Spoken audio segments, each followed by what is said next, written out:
اگر صحافی نہ ہوتے تو پاکستانی عوام کو کیسے پتہ چل جاتا تھا کہ یہ فارم 47 کے تحت آیا ہے اور یہ فارم 45 کے تحت آیا ہے؟ اگر پاکستان میں صحافی نہ ہوتے تو عوام کو کیسے پتہ چل جاتا کہ پاکستان آج تباہی کے دہانے پہ کھڑا ہے، کس کی وجہ سے کھڑا ہے؟ اگر پاکستان میں صحافی نہ ہوتے تو عوام کو کیسے پتہ چل جاتا کہ پاکستان میں حکومت بنائی کیسے جاتی ہے اور گرائی کیسے جاتی ہے؟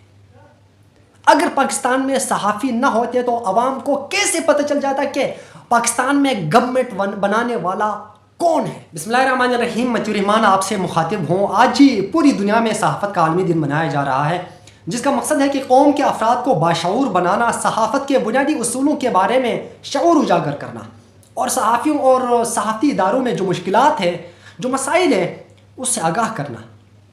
بٹ آج ہی ایک رپورٹ میری نظروں کے سامنے آئی، وہ رپورٹ جنگ نیوز نے شائع کیا، اور اس میں خیبر پختونخوا سب سے خطرناک قرار دیا گیا صحافیوں کے لیے۔ انفارچونیٹلی کچھ ایسے صوبے ہیں جہاں پہ صحافیوں کو دھمکایا جاتا ہے، بلکہ پورے پاکستان کی بات کی جائے تو پاکستان میں صحافی محفوظ نہیں ہے۔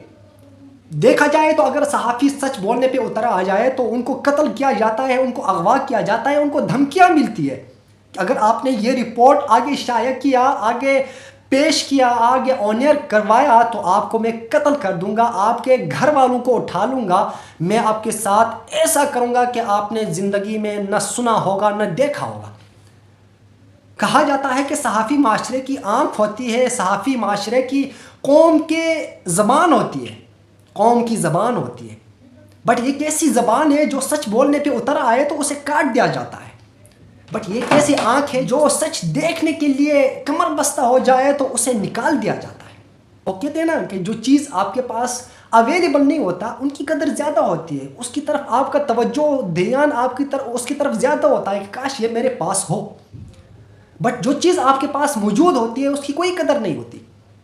پاکستان میں صحافت ہے، سب سے بڑا کردار پاکستان میں صحافت کا ہے۔ اگر پاکستان میں صحافی نہ ہوتے تو آج کالے اور سفید کوٹ والے عوام کو نوچ نوچ کے کھا لیتے۔ آپ کو یہ بھی بتا دوں کہ اگر پاکستان میں صحافی نہ ہوتے تو عوام کو کیسے پتہ چل جاتا کہ یہ فارم 47 کے تحت آیا ہے اور یہ فارم 45 کے تحت آیا ہے؟ اگر پاکستان میں صحافی نہ ہوتے تو آپ کو کیسے پتہ چل جاتا کہ پاکستان میں گورنمنٹ کیسی آتی ہے اور گورنمنٹ کیسے بنائی جاتی ہے اور گورنمنٹ کیسے گرائی جاتی ہے؟ اگر پاکستان میں صحافی نہ ہوتے تو آپ کو کیسے پتہ چل جاتا کہ IMF سے قرضہ کس نے کتنا قرضہ لیا ہے اور کس نے کتنا قرضہ لے کے کھایا ہوا ہے اور کس نے کتنا قرضہ پاکستان کے لیے لگایا ہوا ہے؟ اگر صحافی نہ ہوتے تو آپ کو کیسے پتہ چل جاتا کہ یہاں کرپشن ہوئی ہے، یہاں کرپشن نہیں ہوئی ہے؟ آپ لوگ تو صحافیوں کو دھمکیاں تو دیتے ہیں۔ آج یہ صدر آصف زرداری صاحب کا بیان آیا کہ صحافیوں کے لیے ہم ہر ممکن کوشش کریں گے کہ ان کی حفاظت کریں، اور ان کی حفاظت کے لیے ہم اقدامات اٹھا رہے ہیں۔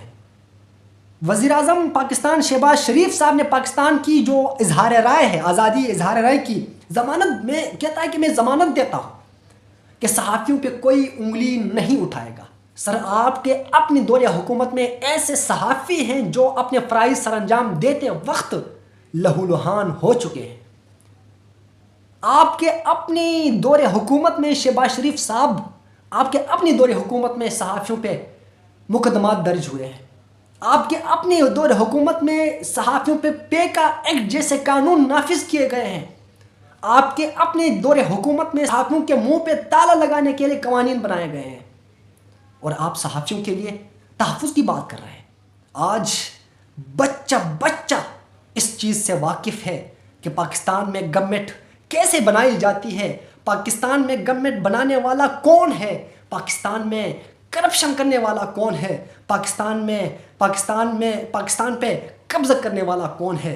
پاکستان کا بچہ جانتا ہے کہ کس کی وجہ سے یہ پاکستان تباہی کے دہانے پہ ہے، کس کی وجہ سے پاکستان آج تباہی کے دہانے پہ کھڑا ہے۔ یہ آج پاکستان کے بچے کو علم ہے تو اس صحافت کی وجہ سے ہے، ان صحافیوں کی وجہ سے ہے۔